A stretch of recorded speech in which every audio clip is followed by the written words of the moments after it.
तोरणम् उपागम्य ब्रवीद्रामम् अगस्त्यो भगवान् ऋषिः। राम राम महाबाहो शृणु गुह्यं सनातनम् येन सर्वानरीवत्स समरे विजयस्यसि। आदित्य हृदयं पुण्यं सर्वशत्रुविनाशनम् जयावहं जपे नित्यम् अक्षयं परमं शिवम्। सर्वमङ्गलमाङ्गल्यं सर्वपापप्रणाशनम् चिन्ताशोकप्रशमनम् आयुर्वर्धनमुत्तमम्। रश्मिवन्तं समुद्यन्तं देवासुरनमस्कृतं पूजयस्व विवस्वन्तं भास्करं भुवनेश्वरम्। सर्वदेवात्मको ह्येष तेजस्वी रश्मिभावनः एष देवासुरगणान् लोकान् पाति गर्भस्थिभिः। एष ब्रह्मा च विष्णुश्च शिवस्कन्दः प्रजापतिः महेन्द्रो धनदः कालो यमः सोमो ह्यपापतिः। पितरो वसवः साध्य यस्विनौ मरुतो मनुः वायुर्वह्निः प्रजाप्राण ऋतुकर्ता प्रभाकरः। आदित्यः सविता सूर्यः खगः पूषा गभस्तिमान् सुवर्णसदृशो भानुर्हिरण्यरेता दिवाकरः। हरिदश्वः सहस्रार्चिः सप्तसप्तिर्मरीचिमान् तिमिरोन्मन्थनशम्भुस्पष्ट मार्ताण्ड अंशुमान्। हिरण्यगर्भः शिशिरः स्थपनो भास्करो रविः अग्निगर्भोदिते पुत्रः शङ्खः शिशिरनाशनः। व्योमनाथस्थमो भेदी रुक्यजुःसामपालकः घनवृष्टिरपां मित्रो विन्ध्यवीधिप्लवङ्गमः।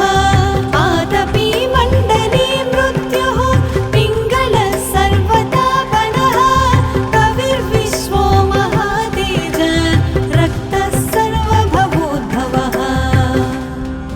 नक्षत्रग्रहताराणाम् अधिपो विश्वभावनः तेजसामपि तेजस्वी द्वादशात्मनमोऽस्तु ते। नमः पूर्वाय गिरये पश्चिमायात्रये नमः ज्योतिर्गणानां पतये दिनाधिपतये नमः। जयाय जयभद्राय हर्यस्वाय नमो नमः। नमो नमः सहस्रांशो आदित्याय नमो नमः। नमः उग्राय वीराय सारंगाय नमो नमः। नमः पद्मप्रबोधाय मार्ताण्डाय नमो नमः। ब्रह्मेशानाच्युतेशाय सूर्यायादित्यवर्चसे भास्वते सर्वभक्षाय रौद्राय वपुषे नमः। तमोघ्नाय हिमघ्नाय शत्रुघ्नायामितात्मने कृतघ्नघ्नाय देवाय ज्योतिषां पतये नमः। तप्तचामीकराभाय वह्नये विश्वकर्मणे नमस्तमोऽभिनिघ्नाय रुचये लोकसाक्षिणे। नाशयस्त्येष वैभूतं तदेव सृजति प्रभुः पायत्येष तपत्येष वर्षत्येष गभस्तिभिः। येष सुप्तेषु जागर्ति भूतेषु परिनिष्ठितः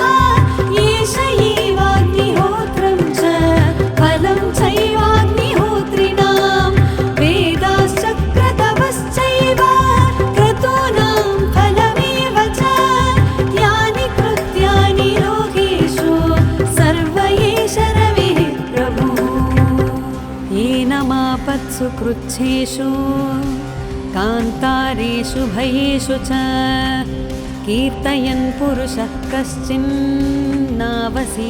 राघव।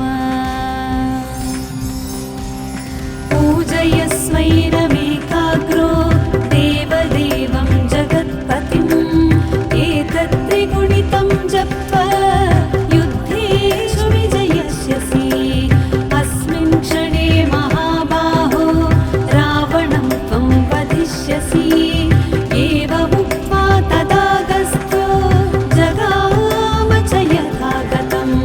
एतच्छ्रुत्वा महातेज नष्टशोको भवत्तदा धारयामास सुप्रीतो राघवः प्रयतात्मवान्। आदित्यं प्रेक्ष्य जप्त्वा तु परं हर्षं अवाप्तवान्। त्रिराचम्य शुचिर्भूत्वा धनुरादाय वीर्यवान्। रावणं प्रेक्ष्य हृष्टात्मा युद्धाय समुपागमत्। सर्वयत्नेन महता वधे तस्य धृतोऽभवत्।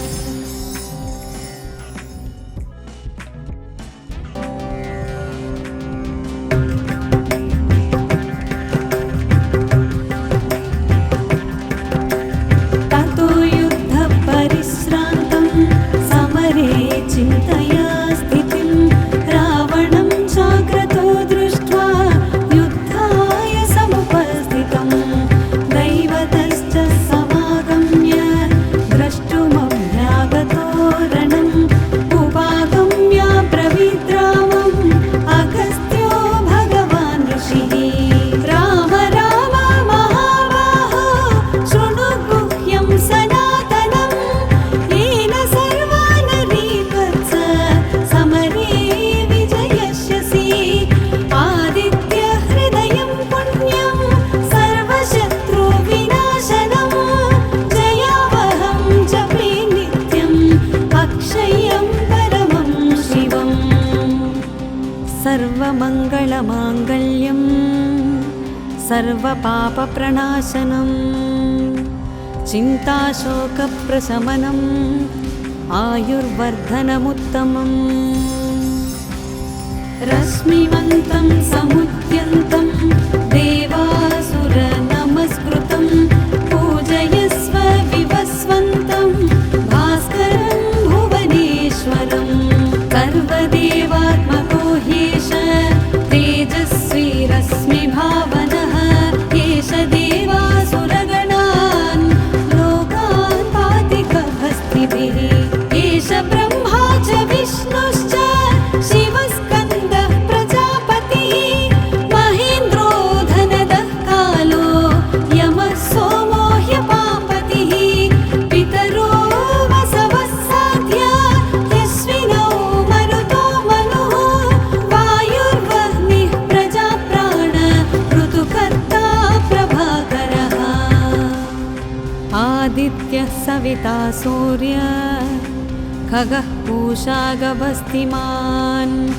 सुवर्णसदृशो भानुर्हिरण्यरेता दिवाकरः। हरिदश्वः सहस्रार्चिः सप्तसप्तिर्मरीचिमान्। तिमिरोन्मन्थनशम्भुस्वष्ट मार्ताण्ड अंशुमान्। हिरण्यगर्भः शिशिर स्थपनो भास्करो रविः। अग्निगर्भोदिते पुत्रः शङ्खः शिशिरनाशनः। व्योमनाथस्थमो भेदी रुक्यजुःसामपालकः। घनवृष्टिरपां मित्रो विन्ध्यवीधिप्लवङ्गमः। आतपी मण्डले मृत्युः पिङ्गलः सर्वतापनः। कविर्विश्वो महातेज रक्तः सर्वभवोद्भवः। नक्षत्रग्रहताराणाम् अधिपो विश्वभावनः। तेजसामपि तेजस्वी द्वादशात्मनमोऽस्तु ते। नमः पूर्वाय गिरये पश्चिमायात्रये नमः।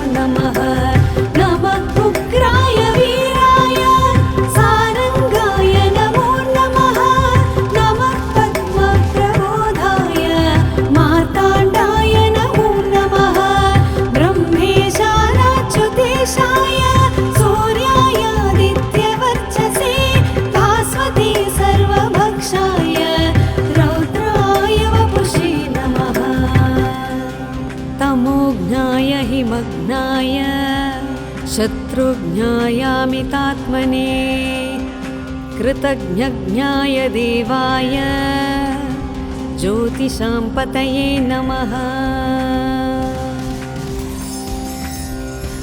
तप्तचामीकराभाय वह्नये विश्वकर्मणे नमस्तमोऽभिविघ्नाय रुचये लोकसाक्षिणे नाशयस्तेष वैभूतं तदेव सृजति प्रभुः पायत्येष तपत्येष वर्षत्येष गभस्तिभिः एष सुप्तेषु जागर्ति भूतेषु परिनिष्ठितः एष एवाग्निहोत्रं च फलं चैवाग्निहोत्रिणां वेदाश्च क्रतवश्चैव क्रतूनां फलमेव च यानि कृत्यानि लोकेषु सर्व एष रविः प्रभुः।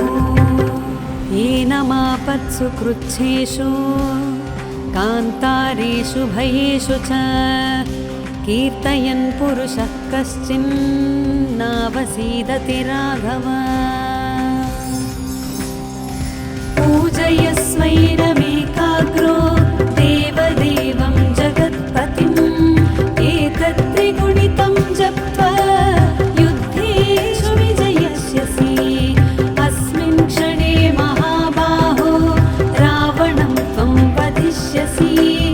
एवमुक्त्वा तदागस्त्यो जगाम च यथागतम् एतच्छ्रुत्वा महातेज नष्टशोको भवत्तदा धारयामास सुप्रीतो राघवः प्रयतात्मवान् आदित्यं प्रेक्ष्य जप्त्वा तु परं हर्षं अवाप्तवान् त्रिराचम्य शुचिर्भूत्वा धनुरादाय वीर्यवान्। रावणं प्रेक्ष्य हृष्टात्मा युद्धाय समुपागमत् सर्वयत्नेन महता वधे तस्य धृतोऽभवत्।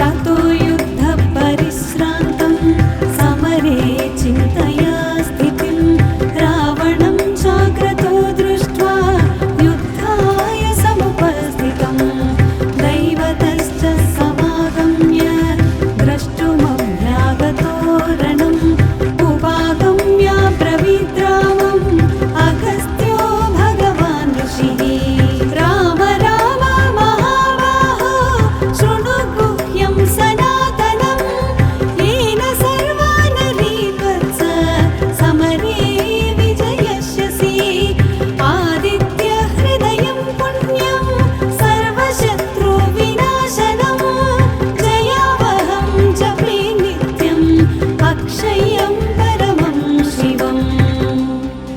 सर्वमङ्गलमाङ्गल्यं सर्वपापप्रणाशनं चिन्ताशोकप्रशमनम् आयुर्वर्धनमुत्तमम्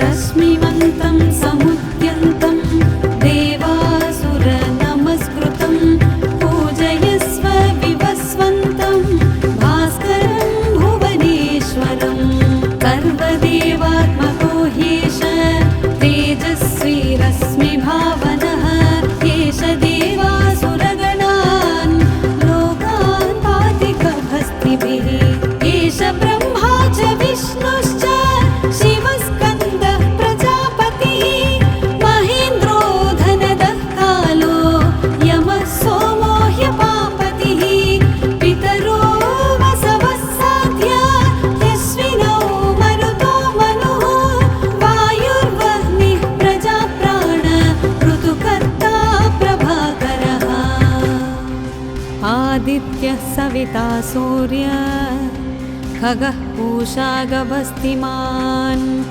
सुवर्णसदृशो भानुर्हिरण्यरेता दिवाकरः हरिदश्वः सहस्रार्चिः सप्त सप्तिर्मरि मरीचिमान् तिमिरोन्मन्थनशम्भुस्वष्ट मार्ताण्डअंशुमान् हिरण्यगर्भः शिशिर स्थपनो भास्करो रविः अग्निगर्भोदिते पुत्रः शङ्खः शिशिरनाशनः व्योमनाथस्थमो भेदी रुक्यजुःसामपालकः घनवृष्टिरपां मित्रो विन्ध्यवीथिप्लवङ्गमः आतपी मण्डली मृत्युः पिङ्गलः सर्वतापनः कविर्विश्वो महातेज रक्तः सर्वभवोद्भवः नक्षत्रग्रहताराणाम् अधिपो विश्वभावनः तेजसामपि तेजस्वी द्वादशात्मनमोऽस्तु ते नमः पूर्वाय गिरये पश्चिमायात्रये नमः ज्योतिर्गणानां पतये दिनाधिपतये नमः जयाय जयभद्राय हर्यस्वाय नमो नमः नमो नमः सहस्रांशो आदित्याय नमो नमः नमः उग्राय वीराय सारङ्गाय नमो नमः नमः पद्मप्रबोधाय मार्ताण्डाय नमो नमः ब्रह्मेशानाच्युतेशाय सूर्यायादित्यवर्चसे भास्वते सर्वभक्षाय रौद्राय वपुषे नमः तमोज्ञाय हिमज्ञाय शत्रुज्ञायामितात्मने कृतज्ञज्ञाय देवाय ज्योतिषां पतये नमः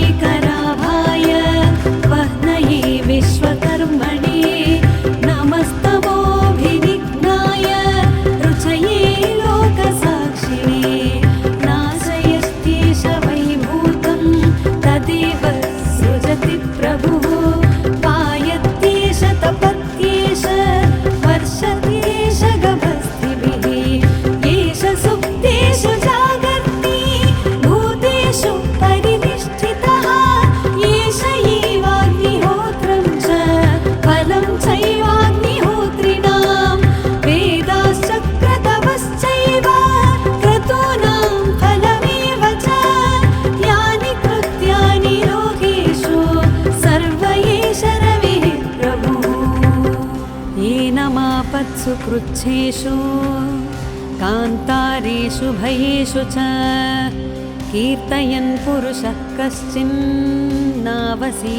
राघव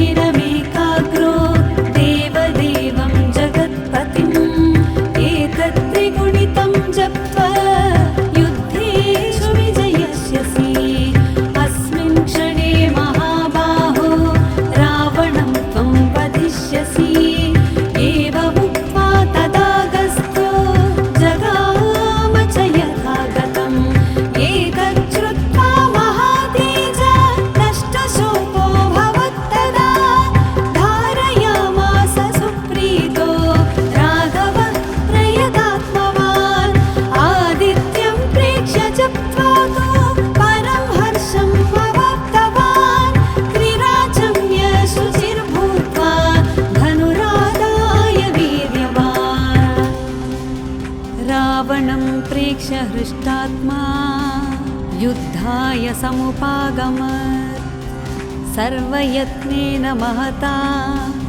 वधे तस्य धृतो भवत्